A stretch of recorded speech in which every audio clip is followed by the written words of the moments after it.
Hello folks, this is Chuck from the Brownie Camera page, otherwise known as the Brownie Camera Guy.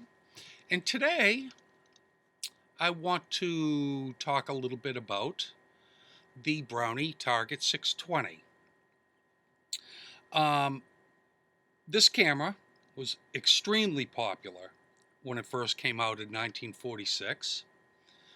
It was made until 1952, and it was also made after and almost was an exact copy of a camera called the Target Brownie 620.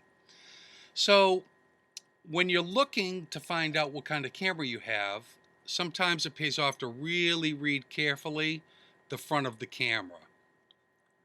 So this one is a Brownie Target 620 and not a Target Brownie 620.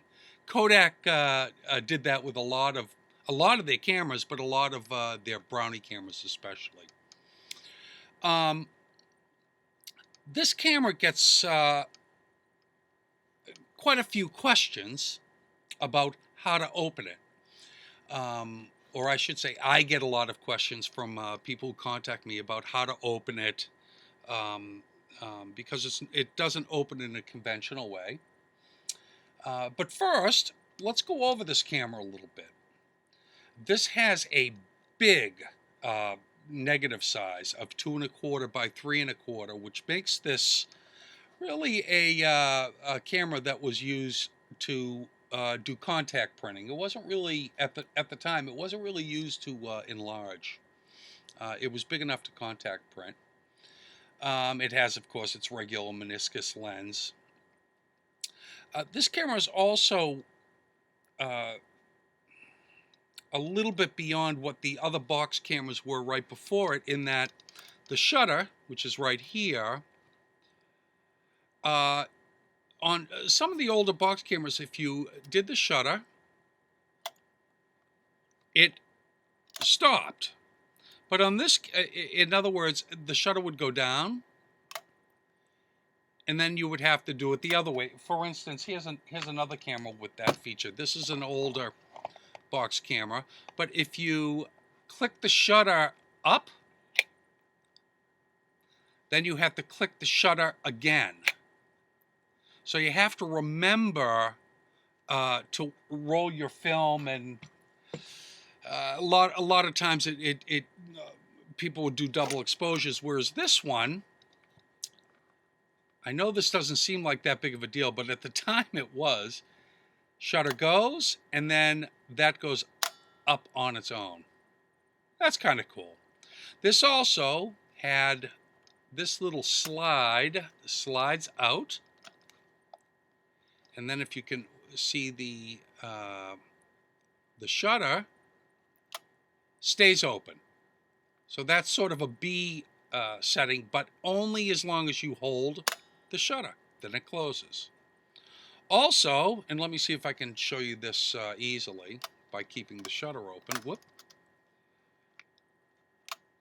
Okay.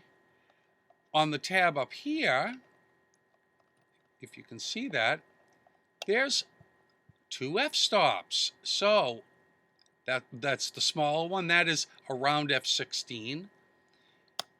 And there's the other one going in. And that's around f11. And so that gives you a little bit of control. The shutter speed on this, yeah, it's anywhere from 1/25 of a second basically to 1/50th of a second. So it's very steady when you take the shot. Whoop, the bulb was on that one. Yeah. So now let's load this camera. Yeah. Now to open this camera, this is a front loader. You can see there's no place to open it in the back, and that's where some people have a problem. Here, you'll notice that this is sticking up a little bit. So, first thing to do is, as you turn the film knob, you lift up on it a little bit. Can you see that? You pull out. So, all right. So as you're winding, sort of, you pull out. Okay? Then you lift up on this, like so. You can see me lifting up, I hope. And this slides out. And that's the size of the negative. I mean, it is a nice size negative. Then to load this film, I happen to have a roll of 620 that I've pre-rolled. And a word of caution, this roll's already exposed. I use this for demonstration purposes, but you should be loading any of these roll cameras in subdued light. Not darkroom, but in subdued light. It always pays off, so there's no exposure, no light leaks or anything, especially on re-rolled film.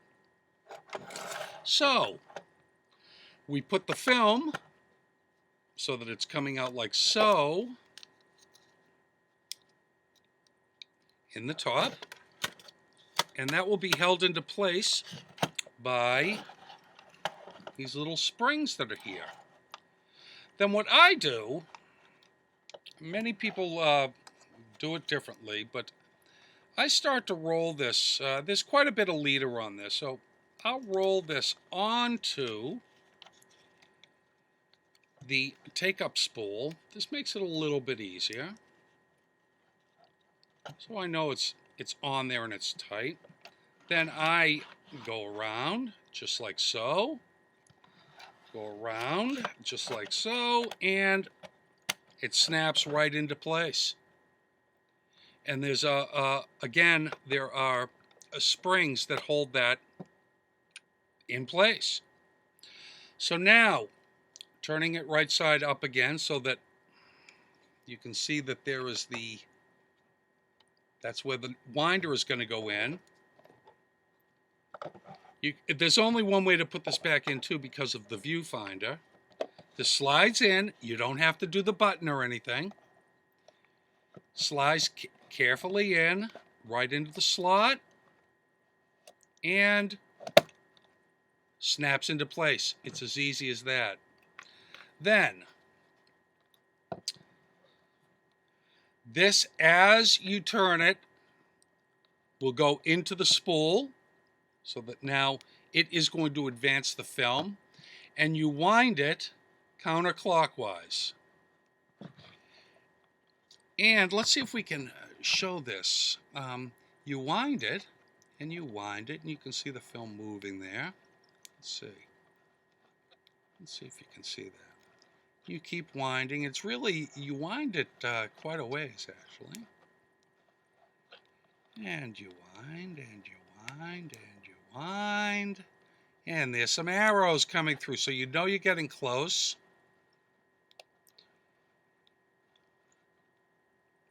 There comes the little Kodak sign. Oop, let me see if I can see it.